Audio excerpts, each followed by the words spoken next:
ನೆನ್ನೆ ನಮ್ಮ ಪ್ರಿಯಾಂಕ್ ಸಾಹೇಬರು ಕರೆಕ್ಟಾಗಿ ಹೇಳಿದ್ದಾರೆ, ಪ್ರಗತಿ ಆಗ್ತಾ ಆಗ್ತಾ ಆಗ್ತಾ ಒಂದು ನಗರ ಬೆಳೆಯುತ್ತೆ. ಇವತ್ತು ಫಾರಿನ್ ಡೈರೆಕ್ಟ್ ಇನ್ವೆಸ್ಟ್ಮೆಂಟಲ್ಲಿ ನಾವು ಸೆಕೆಂಡ್ ಪ್ಲೇಸಲ್ಲಿ ಇದ್ದೀವಿ.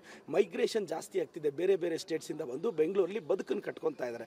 ಜನಸಂಖ್ಯೆ ಹೆಚ್ಚಾಗ್ತಿದೆ. Land remains the same, population increases more. ಇವತ್ತು ಜನಸಂಖ್ಯೆ ಜಾಸ್ತಿ ಆದಾಗ ವೆಹಿಕಲ್ ಪರ್ಚೇಸ್ ಜಾಸ್ತಿ ಆಗ್ತಿದೆ, ಟ್ರಾಫಿಕ್ ಜಾಸ್ತಿ ಆಗ್ತಿದೆ. ಇದರ ಅರ್ಥ ಪ್ರಗತಿ ಆಗ್ತಿದೆ ಅಂತ. ನಮ್ಮ ಸಾಹೇಬರು ಅದನ್ನು ಹೇಳಿದ್ರೆ ಅದನ್ನು BJPಯವರು ಅಶೋಕಣ್ಣ ಪ್ರೆಸ್ ಮೀಟಲ್ಲಿ ಏನೇನೋ ವ್ಯಾಖ್ಯಾನಿಸ್ತಾರೆ. ಅಶೋಕಣ್ಣ, ಯಾಕೆ ಪ್ರಿಯಾಂಕಾ ಸಾಹೇಬ್ರನ್ನ ಕಂಡ್ರೆ ನಿಮ್ಗೆ ಅಷ್ಟು ಭಯ ಆಗ್ತಿದೆ?